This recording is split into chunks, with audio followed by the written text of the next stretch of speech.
Today we have Lisa sing with us today, and she's going to be taking us through team 9 months, 9 weeks or 9 days. Lisa, it's all yours. I'll hand over to you. And thank you everybody for being in the room this morning. It's really lovely that we can help you from all across to Australia and New Zealand. It's really cool. So, and thanks for Donna. We had a little bit of a higgledy-piggledy start, but it's all good with 1 minute to spare. So this is what happens sometimes. So today's about team, and I think it's probably single biggest challenge we all face. And that doesn't matter whether you're a motor mechanic or you're running a restaurant, a cafe, a hair salon or a day spa. It doesn't really matter, because when you think about it, if you have the right people, your job is a breeze. If you have people who don't fit or don't want to be there, who suffer from terrible mood swings and they're just grumpy people, then your life is really tough. And I think it's about getting people into your business and probably screening better than you've ever screened before, but also being comfortable and have systems in place so that it's okay to move someone on. And I think that too often I say you're pregnant with a bad team member. So that term comes from being 9 months. And what happens is, I notice all the time that people will have someone in their business who's a really poor fit. Doesn't mean this person won't be happy somewhere else and you won't be happy with someone else, but it's just not a good match. And so that takes about 9 months. And it's interesting, it kept coming up all the time when I was mentoring and coaching people, and they'd say, oh, finally she left, or he moved on. And then I'd say, well, how long was she there? And they'd say, 9 months. And I think, wow, how could it come up to be 9 months?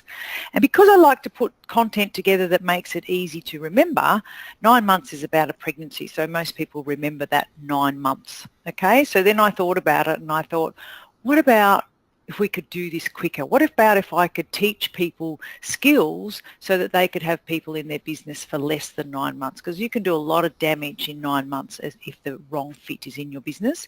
So 9 weeks comes under the 3-month mark, which gives you plenty of time to make that decision and move the person on when the trial period is still going. And then of course 9 days, so there's 10 shifts in 2 weeks. So if we could do it in 9 days, which would be the 2-week trial period. And I thought, that's what I need to teach people. I need to take it from 9 months, teach you some skills, 9 weeks, teach you some more skills, 9 days. And if you're like me, you could probably work it out in about 9 minutes because I've been doing this for a very long time and I see all kinds of people in all kinds of places. So that's what I want to teach you today. So it's really important to understand that it's just a skill. Like everything else that you have, you must be able to learn this. And it doesn't move on. Why doesn't it move on? Right. Okay, let me try this clicky button here, this one. Now it's moved on. Okay, so how long does it take to work out? That's up to you. It's about how much effort you put in to working it out. It's about how much watching you do to work it out. Now, too many, and I was absolutely guilty of this, they put someone in their business and then they turn the other way. Don't do that. You can't do that. It's really dangerous. What you've got to do is when you put people in your business, you don't just give them an entire client. I don't think you should. I think you should give them a period of time where they're assisting you, where they're doing half of everything that you do. So you're putting in foils perhaps and they're putting in foils. Or maybe in a beauty business, you're not going to give them the high-end jobs. You're going to give them less, I shouldn't say important, but less skilled jobs so that you can watch more and things that you can see. So makeup that you can see that's happening, things that are happening in front of you, nails, things like that, that you can actually hear their language and you can hear the way that they communicate with your clients.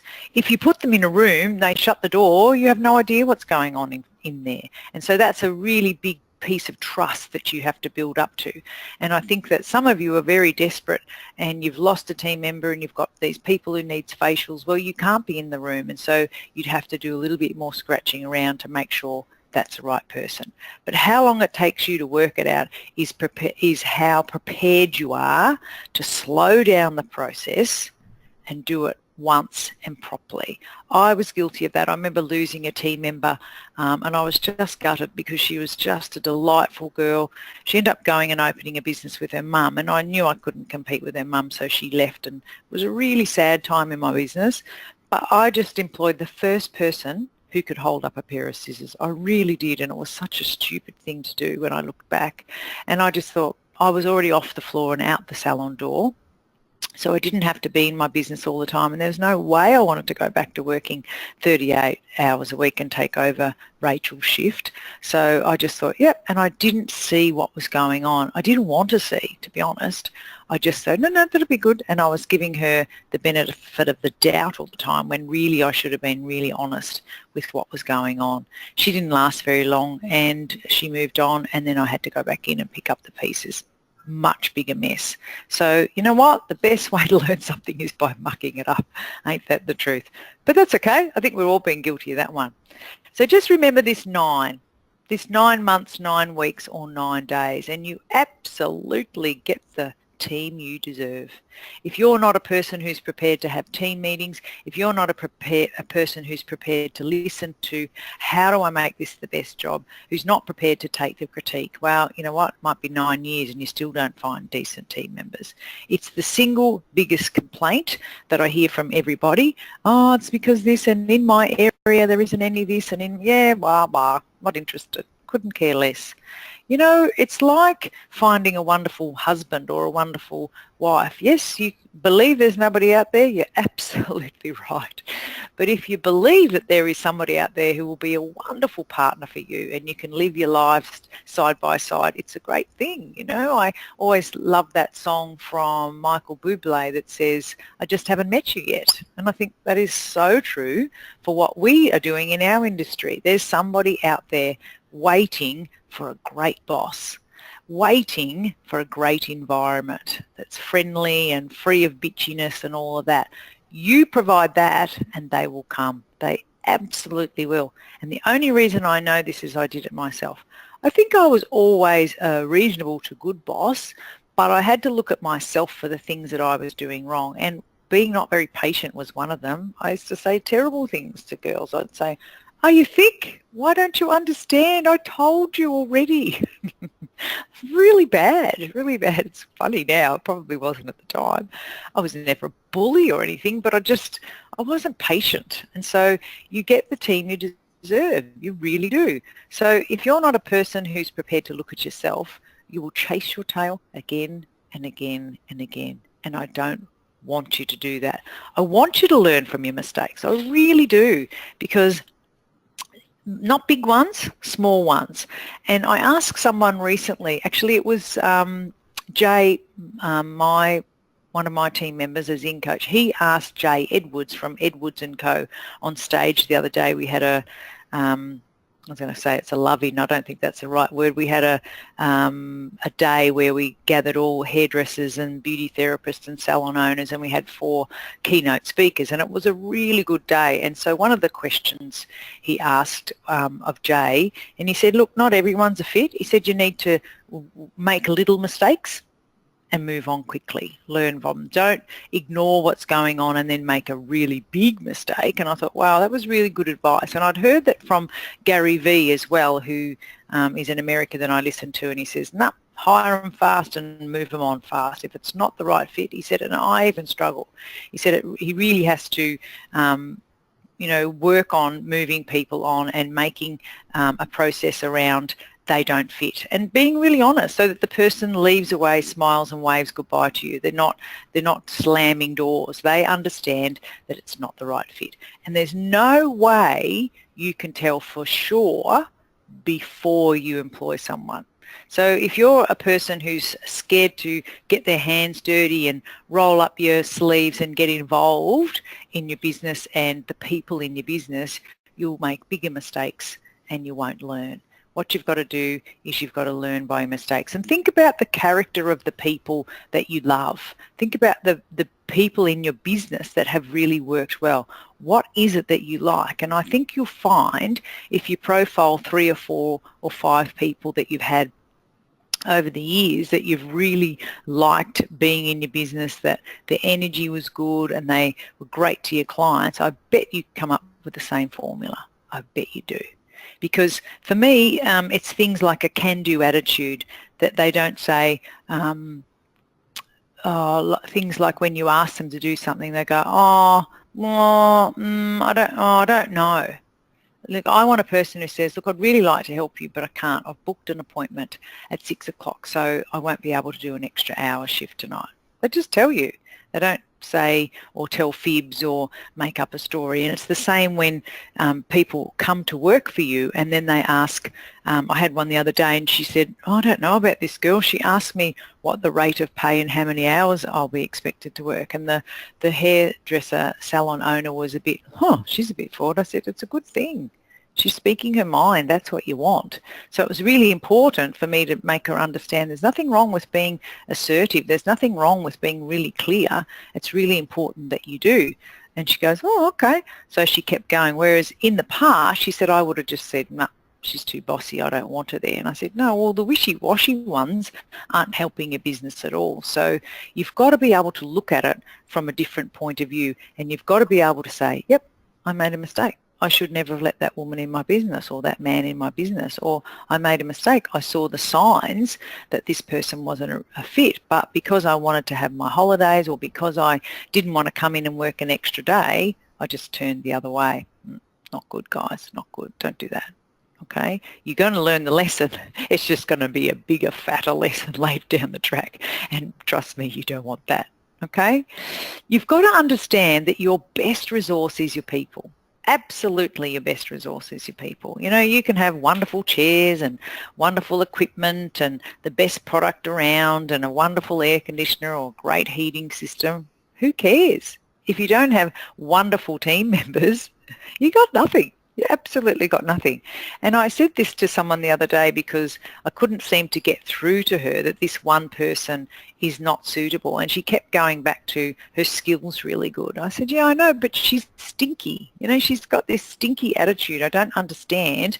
She goes, I know, but the clients, she does good blowaways and she does this and that. And I said, yeah, I know. Well, think of it like this. I said, you've got a wonderful room that you've put together and it smells beautiful because you've got an air diffuser on and it's just, there's a bunch of flowers in the corner and you've gone out of your way to make this environment good. And all the people that work in your business are like lovely flowers.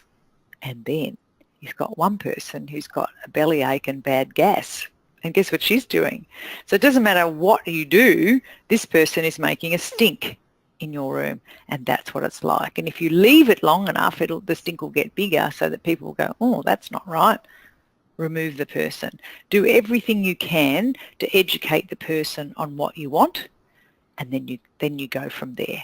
Okay, now if that person doesn't step up and doesn't understand that her behaviour isn't suitable, then you know what? It's not the right fit for you. It's really not the right fit for you. And what happens is people say, oh, where do I even start? Because generally the person's been in their business too long and then they don't know how to go back. And that is more tricky than if you have systems in place for when a new person comes. So what I would do if a new person comes, I would check on everybody that leaves that they've serviced or looked after. I'd say, how did you find the new girl, Sarah? Was she suitable, blah, blah, blah, and get your honest feedback from existing regular clients. But I think you've got to have little checkpoints. So I would speak to that person at the end of the day, the first day, and I'd speak to them again perhaps 2 days later. I would also ask the people that work with her what they thought, if you're not always in the business.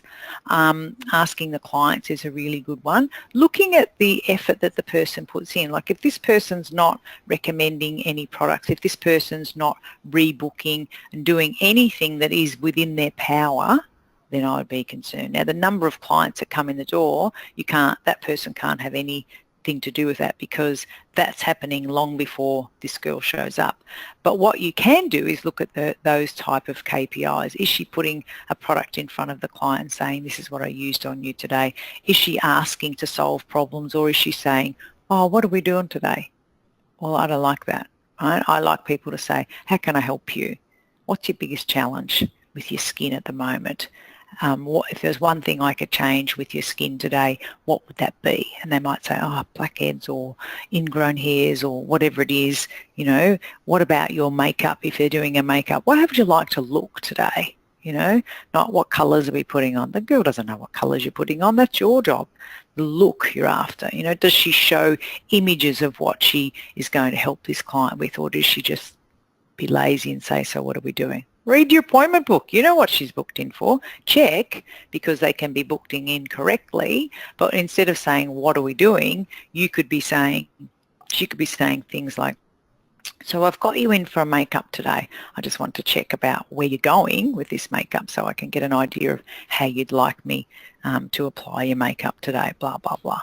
Okay, it's just, you've got to go back to the start. So the people in your business that are already there, that's a little bit trickier because they are doing a behaviour that they've continued to do, and so you've got to almost interrupt that behaviour.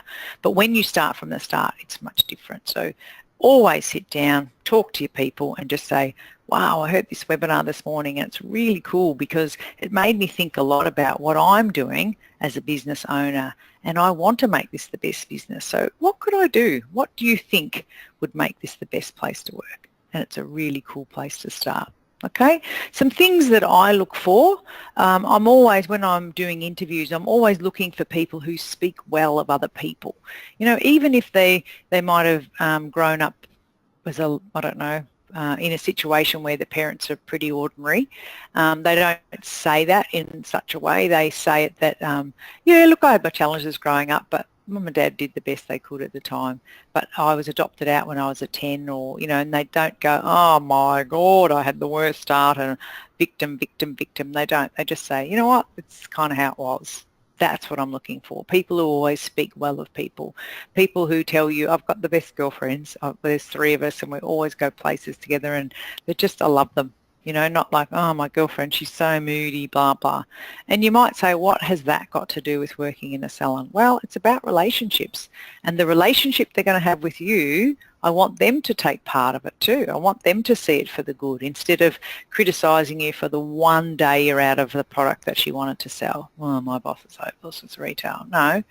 You know, it's about seeing it for what it is, but also seeing on the sunny side of what it is. Right? And I don't want people who take. I want to leave early today. What if everybody wanted to leave early today? You know, they're just greedy people, and they never ever do their part. I want someone who says, no, look, you go to yoga, go to your doctor's appointment, we'll clean up here, and then they will do it for you. But if you're always out the door, first one out the door, last one in the door, really, first one to put a lunch break in every day.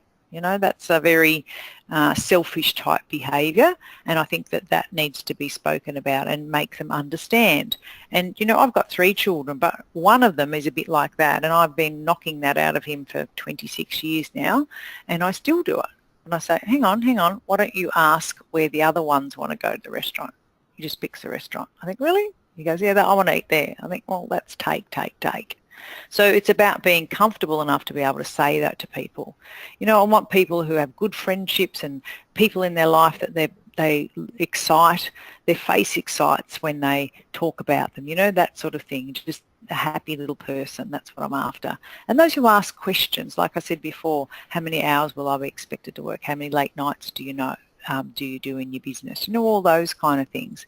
And then make suggestions, you know, so if there's a public holiday coming up, they say, I know we're missing Friday, I wouldn't mind working a Tuesday night, just do that one late night, and that way I'll be able to move the clients. You know, you want that person who says they can, or what about this, or I was thinking, you know, that's the type of person.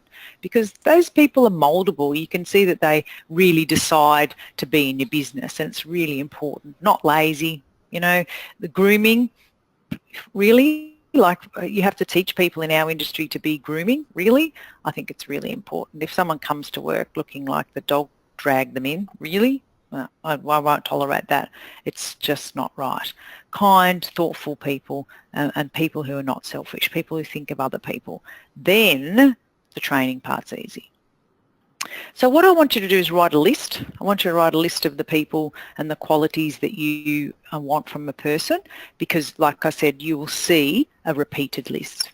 It's amazing. and the best people you've ever had, you know, can-do attitude. No fluff, no, you know, I had one girl who used to work for me and she'd ring me up and I'd be not in the salon and she'd say the light globe's gone. Like there was 20 light globes in the ceiling. Why are you telling me this? You know, I don't understand. And I had to explain to her and she stopped it, but I said, here, write it on the note. And when I do speak to you, give me 3 or 4 things at once. So, you know, it's about teaching people, but it's also about this person was very on to everything and she had lots of good qualities because she didn't let anything slide. Whereas I had other team members who go, oh, well, not my business. I'm not telling anyone. And you'd come in and there'd be 14 light globes out and you think, nobody bothered to let me know that you've lost a few light globes over the last week while I've been away? Oh, not my problem. You know, so there's a balance for everything, and I just think you've got to write those qualities. So even though this one particular girl was very attention to detail, I just had to curve her so that she had not too much, you know. It's a bit of the Goldilocks, isn't it? Not too much, not too little, not too much, just right, like warm porridge, guys. So some guidelines around team, you know, it's always going to be changing. Just get over it, guys. I lost a team member. Yeah, well, you know what? Could lose a family member too and that'd be disastrous. Get over it. Team members come and they go. The only person who's not going in this business is you. Everyone else will come and go. Okay? The standard needs to be set from the start. Treat people in the very beginning how you're going to treat them when you get going. It's really, really important, right? One-to-one meetings and group meetings are forever. They're not until you get things a bit ironed out. No. You need to check in with people and you need to constantly check in with people. That's your job. Remember I said before, your best resource is your human resource. You need a plan for each person. Everybody's different. There's no good having a group meeting talking about 1 or 2 things that doesn't relate to half of them in the room. No, it doesn't work like that. People want a leader. You know, and they want that leader to be you. Sometimes I come into businesses and the leader in the business is one of the team members and it's like, you know, B. Smith out of Prisoner. This woman's running the show. She's in a bad mood, they're all in a bad mood. She's in a good mood, they're all in a good mood. And I think, no, you're the leader, okay? You've got to break any bad habits that people have, and that might be that your whole team members all slide in the door at 1 minute to 9. That's a bad habit. You have to raise the standard. And so you need to have a discussion about it and explain why you think it's important that people get there early. Sometimes you roster one on half an hour earlier and you do that for a week, and next week you roster the next one half an hour earlier. So you don't need all the people to switch on the pots and wax pots and all those. You just need one, you know. So delegating the right person for the right job is really important. It's your business, you know. It's your business and it is a business. It's not personal. So don't get too involved in their personal lives. I know you live with these people more than you live with your own family sometimes, but there is a line, okay? It's like being a parent. You know, sometimes my daughter will tell me things. I go, Tess, I'm your mother. I don't really need to know. Hey, don't you want to tell girlfriends this stuff? I'm, you know, hello, blah, blah, blah, blah, blah. I'm your mother. She says, oh, sorry, Mum, I forget. You know, boyfriend stuff. Really? It's important to know your boundaries. And friendships come second. And I say this to clients all the time that I'm mentoring. I go, you know what? I'm not going to be your friend. I'm going to be your coach and your mentor. We could end up friends. That's different. But while I'm coaching you, you know, I need to be the person who needs to kick your bum if it needs it. And so being friends can blur the line. Okay, so really probably the biggest white ant in our business is the lines are blurred. So I was always there for people. But it's a special role to be a leader in a business, the same as being a mother or a father is a special role. Don't be chummy mummy. No, anybody can be your child's friend, but you're the only mother, and that's the same in the business. They need to look up to you and admire you, and when you're all age 26, that can be a little bit tricky, but you have to work on it. It gets easier when there's a few years between you. However, I've seen people that are, you know, 45, 50 having a midlife crisis and hanging around with a bunch of 26-year-olds. And one of those I had to pull her head in. I said, no, what are you doing? They're not your friends. They work here, so stop drinking with them on the weekend. And she said, you're right. You know what? She had never thought about it like that. It's wonderful to watch the respect grow. And I think that, you know, friendship's one thing, but respect is really important. And when you have respect for each other, it's just a lovely thing. Like, I don't know if any of you have ever had a great boss when you just think, I know that if I go to him with a problem, he'll help me, but I won't bother him with things that aren't that important. And that's where success comes. Not only do you respect the people you work with, but you respect yourself. You know, the person that matters to me the most is me. I'm the person that I want to listen to. So if I say you have two people, one sits on your right-hand shoulder, and that's the itty-bitty shitty committee who says, you can't do that, Lisa. No, that's not going to work. And they're the person who tells you that this won't happen and that won't happen. And then on the other side, you have a person, the other mindset that says, go on, she can do it, you could do it. So sometimes the person on the left is only smaller, their opinion is quite small, and the person on the right's opinion is big. And you just need to turn to the right and say, really? Just nick off. I'm good. Thank you. So that little itty-bitty shitty committee is about a respect you have for yourself. And it's always going to be there. There's always going to be doubt. Doesn't matter what you do. And I consider myself quite successful now in my business and my company, and Zing is growing and growing. But I still have that little bitty itty shitty committee show up and say to me, really?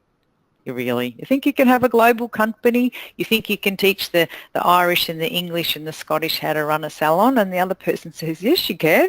It's the same the world over. Customer service, engaging with people and being the best boss you ever can is just as important in America or anywhere like that. So I think, yeah, that's right. I just flicked that one off my right-hand shoulder. So I don't know why it's on my right-hand shoulder, but that's kind of how I feel it. And it's really important that I have respect for myself more than anyone else. Respect yourself and people will respect you too. So hopefully that was helpful for you, and that you're not pregnant with a bad team member. I don't want that for you. But it'd be interesting to see if there is anyone in your business that you think, I just wish she'd leave. Well, don't wish anything. Have an honest chat with her. Give her an opportunity to step up, because 99% of the people we work with, the team members, love us and step up too. The leader is the problem. And unfortunately, that's probably you. It was me and it's probably you. So hopefully that was helpful. If you'd like to ask any questions, I know mostly you don't, but it'd be really nice if someone typed in a question and I could answer it for. We've got 2 minutes left, so that would be really good. And I'll hand it back to you, Donna. Thanks, Lisa. That was great, as always. Yeah, so if you just want to pop a question into the question pane on your control panels, that would be great, and I can read those out for Lisa to answer. Just wait for you. You've got a few minutes here to type those in, and we'll just wait for you to do that. I thought that was really interesting, Lisa, about looking at yourself and what you said about that. I've got one of those people on my right shoulder and on my left shoulder as well sometimes, and yes. Yeah, you just have to listen to the left shoulder. Yep, exactly. Because they'll always be there. They're just a degree. Sometimes the left shoulder wins. It's not good. Yeah. It's about trusting yourself and just going with how you feel.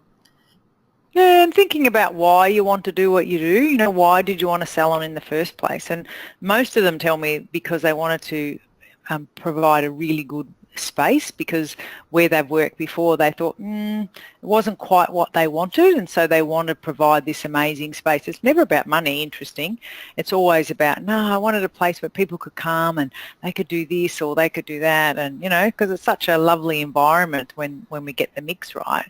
And so somewhere along the line the dream falls over a little bit because the workload becomes big, or you get the odd bad egg in your business and it ruins things for you. So yeah, it's really important that you keep going back to your why. Why did you want a business in the first place? And think about how much energy you had when you first started and how excited you were. A customer walked in and you smiled at them. And now sometimes you go into a business and they're at the computer and they just sort of glance up and don't even make any eye contact. I think, what the hell? This lady's not her first day, that's for sure. So just checking in with yourself, I think, is really important. Here we go. I knew there'd be one. Okay, it says, hi, Lisa, just what I needed today. So that's fabulous. Yay, good. Well done, whoever that was. Thank you very much. It's kind of nice to know someone's on the other side. Okay, and I've got another one here. Thanks for your help. I've read your books on sales and they are fantastic. Could you do a webinar on this, please? On sales. So what do you mean by sales? As in not a promotion sale, or do you mean as in recommending things? See what she puts. Get them sales. Okay. What else have we got here? And I've got, yes, you did answer the questions, just to put it into action. Thank you, very helpful. And it's, oh, here we go. Good. Retail sales and recommending, hang on, that's the wrong one. Retail sales and recommending, it says. Yeah, okay. Well, recommending services and retail. Yeah, I could do that, no problem. And everything is solved. Every problem the person has, the ones that they come in with, actually my hair's too long, or no, my legs are hairy, or whatever it is, they all come in with a problem, but they really have more than that. It's your job to scratch around. So once you understand what their problem is by engaging the client, you solve it with one of two things, or both. You solve it by sending them home with a product, or you solve it by doing a service either today or adding one in for next time.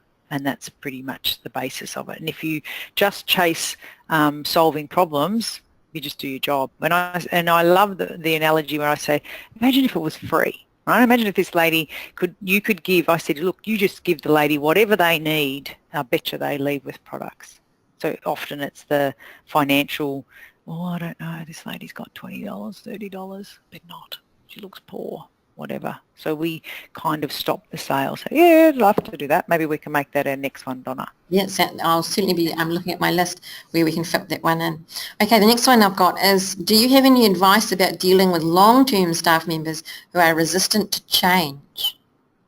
Yes, you could put witches' hats around them, and so just a warning, don't go near them, you know, like when they have a hole in the road, when the council workers, you know, put the witches' hats. So I'm being silly, but I did write about that, but that's what some of them are like. Yeah, look at, you know, there's glass and there's perspex. Perspex bends, right? You can see through both of them, but glass, if you tried to bend glass, it snaps and breaks. So you've just got to keep working on this person and come clean and say, you know what? I don't know about you, but I just think that we could do this better. I think our relationship could be better, and I want to be open with you. And sometimes I don't want to talk to you because you are moody, or I don't want to talk to you, or because. But many a person, we've saved that relationship and made it 110 times better. And you can do it. But you've got to start at the start and be very vulnerable and go back to where you really feel. And you know what? Be prepared, because they will have equally as many things about the relationship. Incredible. Like I had one the other day, and she was the biggest earner, and the owner was snitching about this. She always wants things. I said, what does she want? And he said, well, the other day she was saying, couldn't she work 4 days instead of 5? I said, and what did you say? He goes, no. I said, why did you say no? He goes, I don't know, because she's always wanting something. And I said, she earns more money than anyone else in your business. What else does she do? And he said, oh, she's fabulous at this, and she's always in early. And just compromise, guys. You know, why can't she? Was that delighted when I said to him, go back and talk to her about it. So she can do the same figures and do it over 4 days, and she's happy. Why wouldn't you do that? Like, stop being so set in your ways, people. Be flexible. Find out what they want, so that and that you can tailor it. Like if she wants to work 2 days, clearly she's going to get paid less. But, you know, they go, oh, then I've got to find someone else. I go, yeah, that's not her problem, it's your problem. So, you know, just be flexible, go back to the start, be really honest, write a list and say, you know, and you'd probably need a good 40-minute meeting for the first one. You can change them. Just explain the difference between glass and perspex. And you need to be flexible, and so do they. But you know what? You have to go first, guys. You always have to go first, like being a parent. You do. Cool. Thank you. Okay, I've got another one that just says thanks. She's interviewing this week, so this is going to be really helpful. Yeah. Where do you start getting your confidence back to take being a leader? I checked out last year, got caught up with working in the business. This year's goal is to work on my business. I'm just lacking confidence. Yeah, and it is a confidence thing, but I think like team members, you set people up to win, so set yourself up to win too. So if you're going to do one-to-one meetings, do it with the one who's the most delightful in your team, and just do that. And maybe in the first meetings, just talk about, you know, what would, if this was your salon, what would you do? You know, just build that relationship. But yeah, you do lose your confidence. I can remember losing confidence when I'd had the kids, and then I went back to work. I'm thinking, God, I hope I remember how to cut hair. Well, you know what? Get involved and it just happens. So yeah, and I suppose that is a little bit harder for me because I'm such a confident person, and I don't fake it till I make it. I never have. And if I'm not feeling confident, I let them know. I go, you know what? I don't know if I'm on the mark here, but I was thinking, why couldn't we, you know, but I thought I'd ask you first. So it's about not being above them. I know there's a gap between you being a leader and them being the team members, but you're just people. You know, I just look at everybody in the world and I say, it's actually surprised me that the bigger I got in my business and the more people that I work for or present for, which I would have thought, God, I'd kill to work for them. And now I just think, they're just the same as me. They've got the same problems. They've got team members who don't do what they're supposed to. And it doesn't matter if you're CEO of a huge company, they've still got team members they're not happy with. And I tell them the same thing. Get down on their level and talk to them. And just see it from their point of view. A nice thing that might be for you to do would be listen to Simon Sinek. He's an American, S-I-N-E-K, Simon Sinek. Now there's a wonderful TED talk and it says why. Get back to your why. So we all know what you do. We know, you know, when you do it or how you do it. So what you do is you cut hair, you know, and where do we do it? We do it in this salon in this suburb, whatever. But why? Why do you cut hair for a living? You know, or why do you do facials? And when you get to the why and you never forget your why, it makes your job so much easier. So, you know, what's your purpose? My purpose is to close the gap between what the salon owner delivers and what the general public want. And I think there's a gap there. The general public aren't educated. That's why they think our prices are too expensive, blah, blah, blah. But if they understood the training and they understood what we did and all of that, and then they're happy to pay because we've all got clients that are happy to pay. But there's a gap, and that's my purpose. You know, I want people to have a salon, not to learn the hard way like I did. It took me far too long, far too long. And so you love what you do, but if you do it too much, you burn out, and I don't want that. It's just a shame that hairdressers, they can't get off the floor. So getting off the floor, go to your appointment book, and I don't care if it's 3 Wednesdays time, come in at 12 o'clock instead of 9 o'clock and do 3 hours of working on your business with your phone off. Don't answer it and get some work done. And so you just grow that 3 hours to maybe in another month's time. It could be 4 hours. I don't know. It could be 2 hours every morning. I don't know for you, and that's why private coaching works really well, because you can accelerate that person's learning so quickly. But when you're talking general like this, yes, it's good to get you excited and energized, but it's really got to drill down into what that person needs, and that's why private just works so good. So thank you very much, Lisa. Our time is well past. As always, that was really great. And to those of you who are still out there, look forward, keep looking on our website and our social media pages to see what's coming up next month.